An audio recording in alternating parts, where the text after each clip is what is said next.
The Harmony units. Some of the most meta-defining characters across the board. The amount of debates about a character's viability that have been so graciously solved with a good ol' just use Sparkle and Ron May is a number too large to adequately quantify. Again, let's not ramble, here's the criteria. If you want a detailed explanation, go watch my Hunt unit ranking video, but essentially, we rank units not only on clear strength, but the investment needed for a unit to succeed, and how out of your way you have to go in order to make them usable. 5 stars are E0, S0 unless otherwise noted, 4 stars are at E6, yada yada, let's go.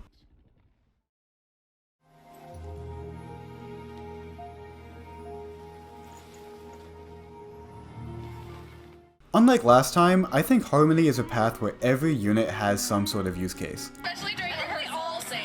Yukong may have some very useful buffs, but her drawbacks are the most drastic out of any support in the game. For one, she is very SP hungry, wanting to skill every turn for her attack buff, and needing to skill for her ult to do anything before E6. For these buffs, she runs into the Yanqing problem, in that her large crit rate buff has a low uptime, making it hard to gear around her buffs. She's great for a damage per screenshot showcase, but for an actual clear, inconsistent is the best word to describe her. Still, for pure numbers, she isn't bad, but it's not a good sight when you have to work so much around your support. Not trash, but definitely last.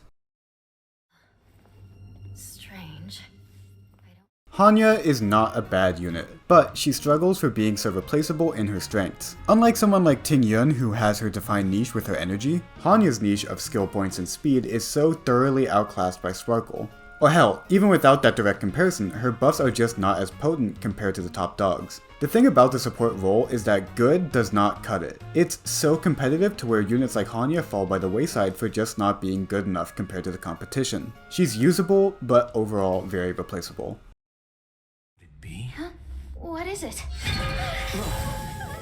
Asta is similar to Hanya, providing speed and attack, trading Hanya's better damage buffs and skill points in return for a team-wide speed buff that is easy to maintain with proper gearing and eidolons. I value this team-wide speed buff more so with Apocalyptic Shadow in the picture, as the damage trade-off can be worth it when your action values across the board are less painful to burn through. Her team-wide buffs can also help in dual DPS teams, specifically with her trace that buffs fire damage, giving her a unique edge in buffing someone like Himiko. So yeah, some uses, but overall, it's hard to justify using her over the competition, as you've been used to hearing by now.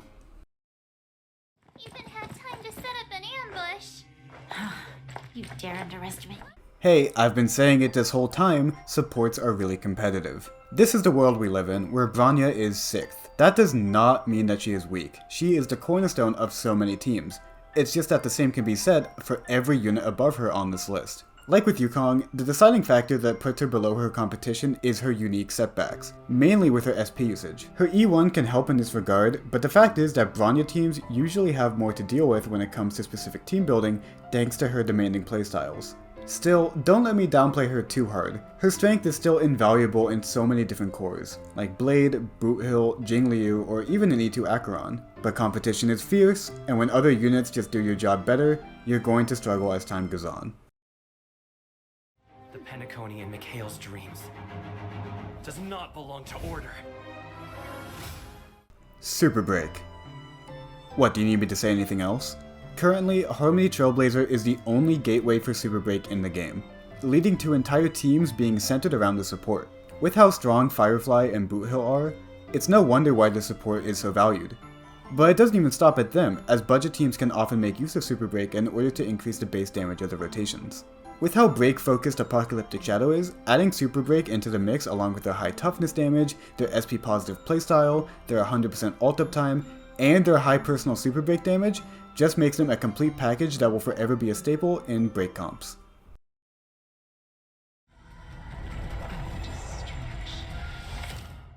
There she is, the Bennett of Honkai Star Rail. Ting Yun has managed to weather the waves of the meta by holding on to her unique attribute.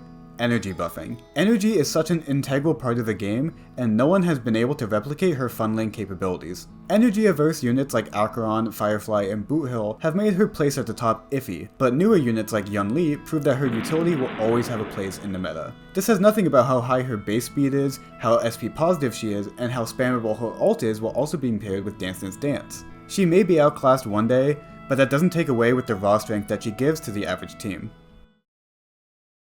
There's only one bullet left. Wanna play a game? your wager? Life of a faker. Here it is, the big three! Woo! From here on, these units are very close, which you probably already know. So it's time to turn off my downplay mode and talk about Better Bronya, otherwise known as Sparkle.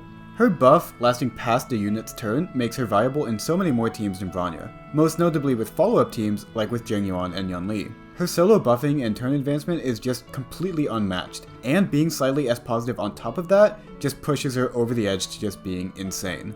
The only real points she loses over the competition is the majority of her utility being single target, but when it comes to that department, she really is completely unmatched. Feel the fire deep within. You're the key to where my trust begins. Join my dream, it's just the... Robin excels at being such a universal unit on top of her very well-defined niche.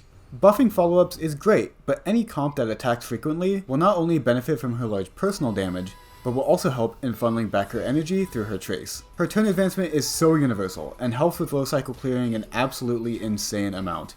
Any clear that she is involved in comes with so many more turns and so much more damage than the average clear, to where her utility is so clearly visible and irreplicable. The only thing she really loses out on is not generating really any SP, but that's a small price to pay for a unit like her. Oh, looks like it's tea time. Well, I mean, duh, right? Everyone and their mother and their grandmother and their dead great-grandmother knows that Ranmei has single-handedly shaped the meta around her. Break teams, dot teams, hyper carry teams, dual DPS teams, there is nowhere where she doesn't absolutely excel. She does this all with just pure, unfiltered damage buffs, as well as break efficiency buffs that help avoid a lot of the enemy's more annoying moves and CC. She takes first place for just how clearly universal she is. Getting her for an account means that you will use her for one of your two teams for every endgame clear you do, forever. And while this isn't the main focus of the list, her E1 and S1 are also amazing vertical investment opportunities, but they are also not needed in order to clear, just an added bonus. That stipulation goes for Sparkle and Robin too, but Ranmei's top spot just makes playing favorite with her that much more beneficial. When she gets dethroned, that's when you know this game is in a new era. That's everything. Check out my hunt video if you haven't already. Subscribe to here and my TikTok. Bye!